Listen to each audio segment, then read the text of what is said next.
Visit with the mayors on Wednesday, and John Nichols here this morning from City of College Station. How are you this morning? Well, good morning, and I just wanted to comment. You were commenting earlier that you live on 5 hours of sleep. Yeah. I can testify that all the times I've been here, you have never fallen asleep at the job. We've had people on the show who have fallen asleep during some show. Some of your interviewees. It has happened before, but there you go. Well, I hope to keep you awake during this, as I'm sure you will. It's budget time. Yes, it is. And once again, y'all have given people a chance to come forward. There's all sorts of ways that they want to express themselves. Basically, how do you feel as we're getting ready to close this one up? I feel pretty good. We had a unique opportunity Monday night. Of course, it was raining, and so it discouraged some attendance, but we had a number of people there. The staff were engaged more than I was. I kind of talked to people on the side.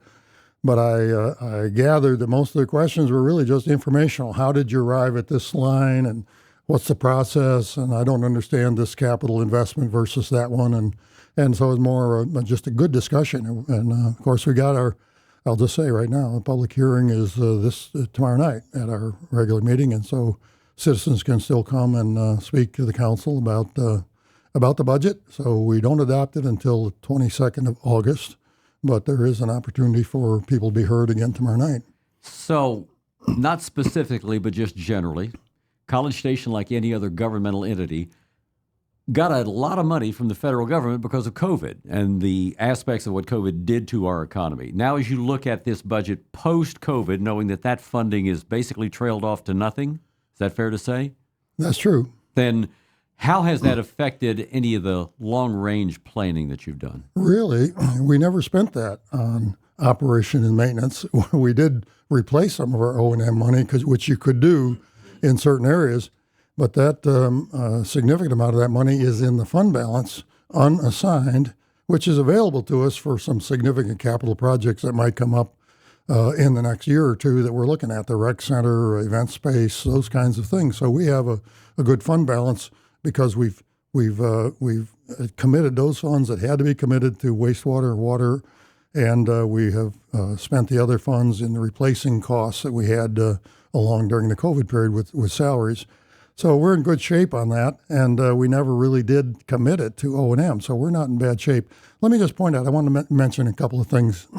The last time I was here, you sort of expressed surprise at a $540 million budget. I want to tell you, our budget last year, after we enrolled, the carryover from the previous year that we had not, included, we were over $500 million. We were $502. You take a look at the City of Bryan budget last year was $503 million in a smaller city. Well, of course, they've got BTU enrolled in that, which is a different deal. But with the years of $500+ million budgets is here because of growth. It's not something to be surprised at.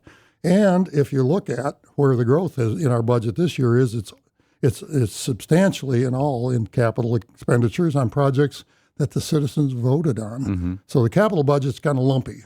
So this year it's a big lump. Last year was a small lump going through the snake. So our O&M budget for the entire city has gone up 2.5%. Mm-hmm. 2.5% in this inflationary era. So our staff, our management has been tightly managing that O&M budget. So overall, I'd say we're in really good shape. However, next year, we are going to have to add a whole set of firemen, and that's going to be a $2 million hit. And we're going to have to continue to expand our policing. So public safety is going to be a big issue next year, and that'll cause us some definite struggles. All right, folks, there you go. You heard it here first. The mayor putting the warning out for next year's budget. Yeah, well, that's the way it is. So now, as you charge your staff with coming up with variables on a question, how often do they have more proposals than we necessarily see that they bring back to you? In other words, how many gates do you open for them? Well, there's actually a section in the budget called service level adjustments not approved. So when the department heads put in all the requests, the city management and that budget Congress you've heard the city manager talk about, they debate among themselves who's going to keep what in and what's not going to be left in, and you get to the bottom line. Those service levels that were not adopted or not included in the proposal are still listed. And you'll see council members looking at those and say, well, I really thought that one should have been in there. So let's see if we can find a way to squeeze that one in and take something else out. And there was some of that debate during our workshop about adding a couple of things and then trying to figure out how to take something out. Those didn't carry, but they were certainly debated. So, I don't know, maybe for the last 2 years, I've asked when we do candidate forums about the growth of the cities and what that's going to mean for public transportation. Well, now that chicken has come home to roost, and a lot of attention on the fact that the Brazos Transit District has come in and said, hey, we're going to need $250,000 basically from College Station, from Bryan, and from Brazos County because we are losing money. You happen to be on the board. Now, your city manager said, well, before we give them $250,000 of $1 million, I'd sure like to hear some more specific answers, which have not been given to really anyone. So you on the board, tell me what it's like being on the BT board. I would say the city manager has received some answers in his analysis of their request. Wendy Whedon, the COO, appeared before us and answered questions on the budget. Their shortfall is because of this change to the urbanized system. They're now an urbanized area, which means they get less money from the feds and also from the state, meaning that their operation and maintenance budget has dropped by over $1 million. And that's by design of the feds to require more local input when you get to a certain or urbanized area. 200,000 people in the county. That's what it is. So that's triggered, and it wasn't their fault. It is not bad operations or anything like that. It's now then saying, okay, you cities and counties, you need to start putting up some funds of your own in order to provide this service. And keep in mind, we have never put money into BTD in the past. None of the entities have. So it's a complicated organization. I know people criticize it because you don't see any riders. The problem is that you don't look in the right places for those riders. They do have ridership numbers, and we can look at those if you want to someday. It's also important to recognize that they tied in very tightly with Texas A&M Transportation Services on the capital side. So Texas A&M University and BTD are partners in applying for federal funds to get buses that service the A&M bus system and the student population that ride that, and the public as well. So it's not a matter of looking only at what you see in the green buses going up and down the road. You got to look at the capital side and see how they're tied together. I've seen people on social media saying, well, just get rid of the organization. You don't need it. Well, it's not that easy. It's heavily subsidized, obviously. The funds all come from the feds and through the state. And that's just the way mass transit or public transit is. Now, you had posed the question earlier about how do we increase ridership. I'm still getting my feet wet in that board position. I will add Mayor Gutierrez is also on the board in an ex officio position, and we'll switch places after 4 years. So the cities now have some say in it. But there's another organization that was not mentioned in your discussion on Monday, I think you had, about BTD.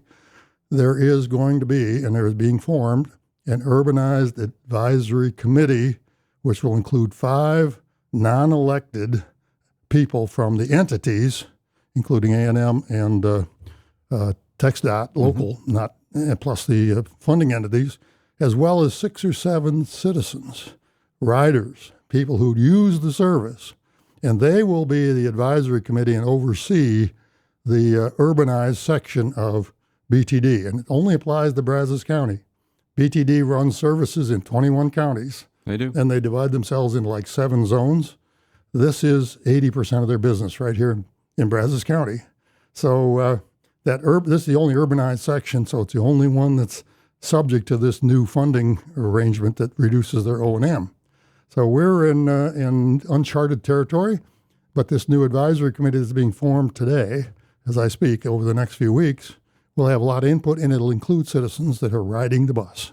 All right. Well, hate to use College Station time on BTD stuff, but it's going to be happening. BTD is an important entity. It affects all 3 of the funding agencies, entities for sure. Yeah. Anything else this morning? Well, I just want to mention that we do have our regular monthly meeting on tomorrow night, and if I could pull up some of that. Okay. We are going to be talking about the Bevisma budget, the Twin Oaks landfill in that group, and they're presenting their budget. City of Bryan's already approved it. And that's the one where we're saving all of the funding on the zero tipping fees. So the two cities are now getting benefits Sure. from owning that operation. We're going to have an interesting discussion on the Parks and Recreation user fees. We're trying to do some cost accounting, and so the fiscal department and Parks and Rec have been working on that all year, trying to come up with some models to look at different Parks and Recreation services and see what they cost and see if our fees are anywhere close to covering the costs and they fit into any kind of a logical situation. We've got a discussion of issuing the bonds that we've approved. We acknowledged we were going to do bonds and COs.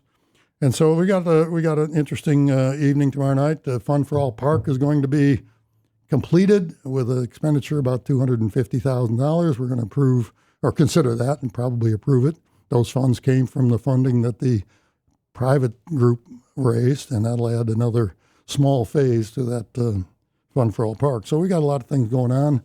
You noticed we got an RFP out regarding the North Gate parking lot.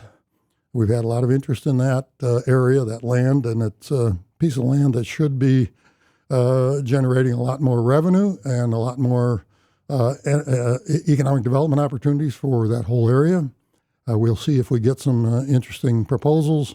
We've got some very interesting constraints in that as to what we expect to see, and we'll be making a decision on that later this fall or winter. All right. John Nichols, the mayor of College Station, thanks for the time this morning. Appreciate it. Thank you. You bet. Visit with the mayors, and Wednesday you can see it on YouTube, and you'll also it's archived on our website at WTAW.com.